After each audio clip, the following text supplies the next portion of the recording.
I am heartbroken by the news of Dr. Baker's separation. Dr. Baker, Spotsylvania County Public Schools has been dealt a devastating blow. For those of you in attendance or watching, this is not a good thing for Spotsylvania County.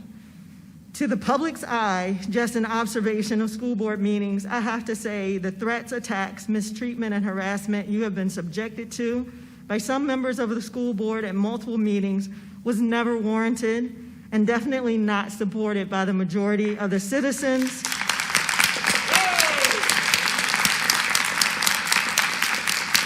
especially not the students or parents in this county.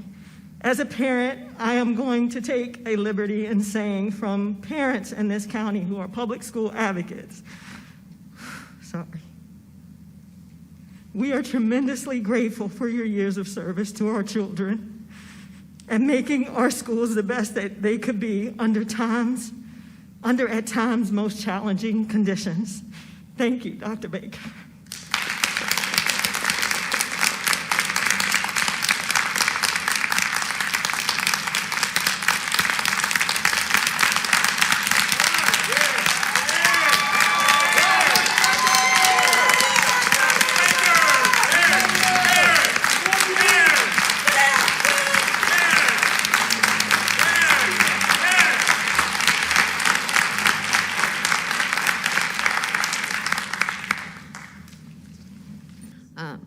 First, I'm in complete disbelief hearing that the school board is going to let this wonderful man walk away.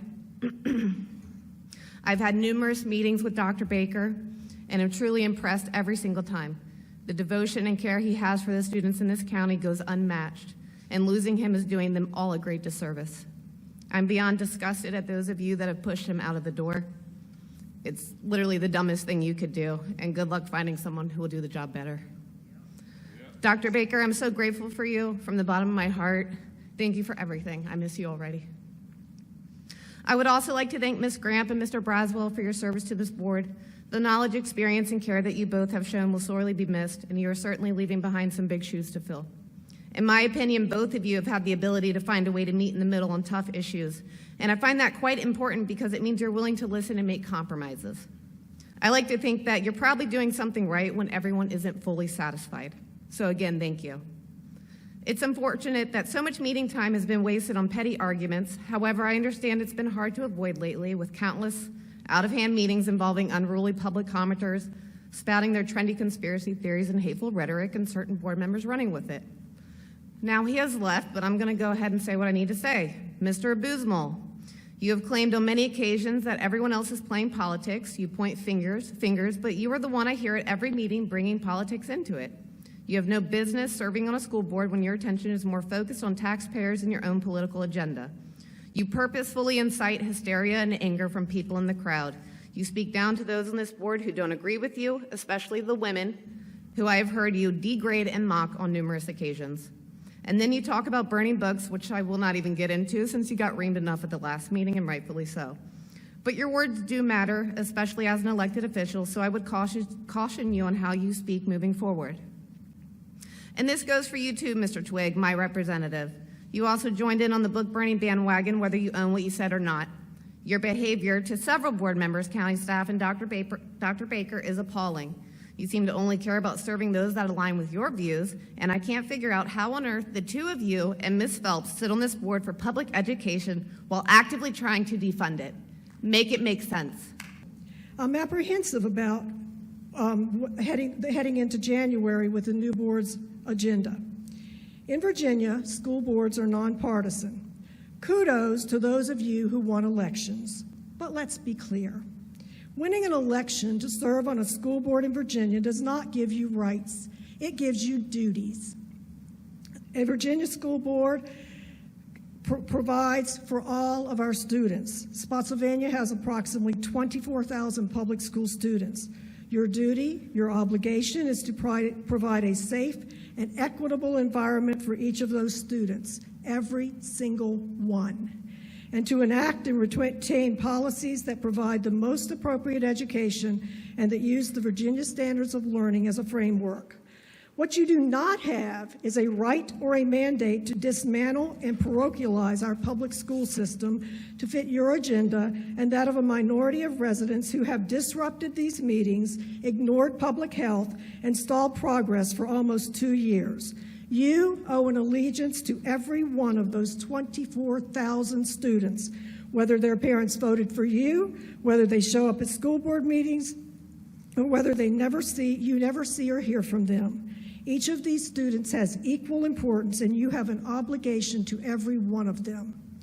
This is a public school system, and it is protected by the U.S. Constitution, which provides a separation of church and state. If you want to serve on a board of a religious school, find one. This is not it.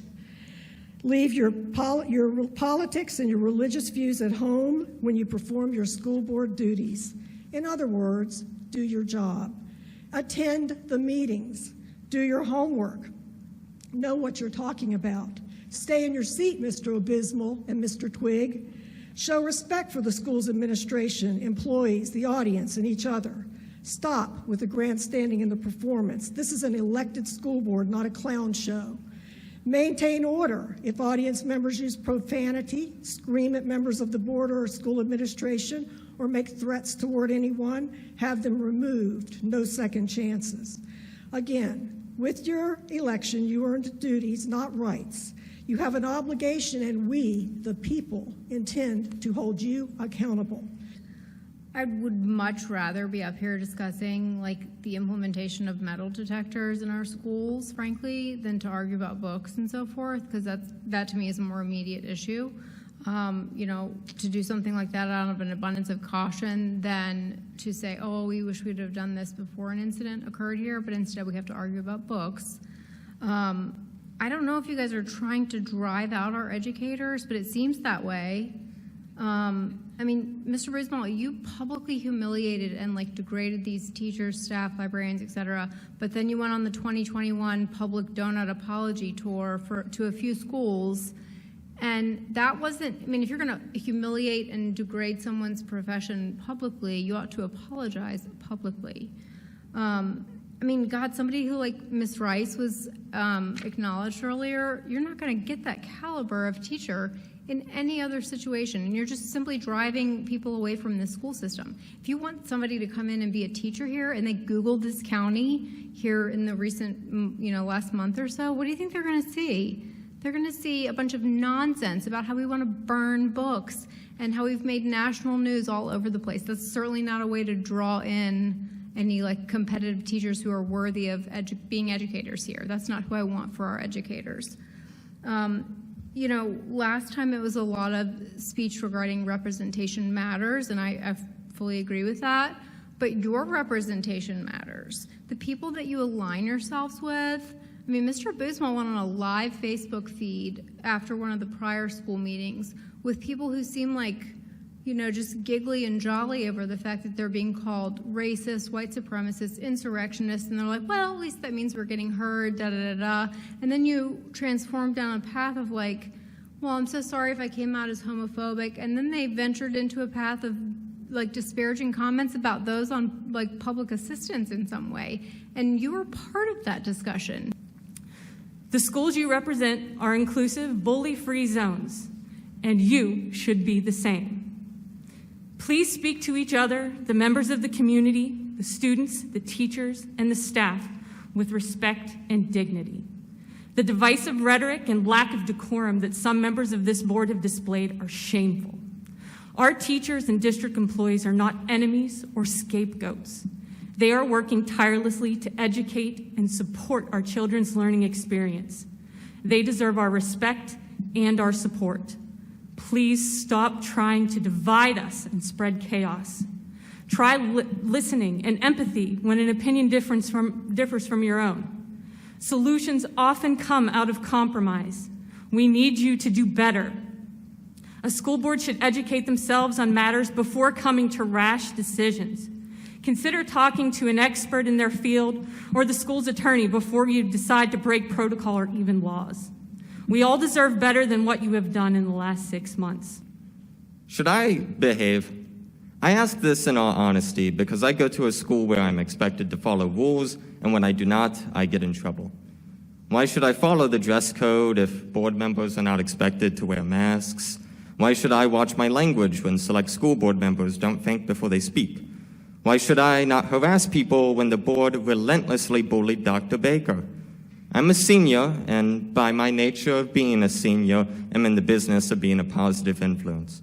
I gladly invite any of the board members to spend a day at Massaponax. Us seniors will gladly show you how to be a positive influence.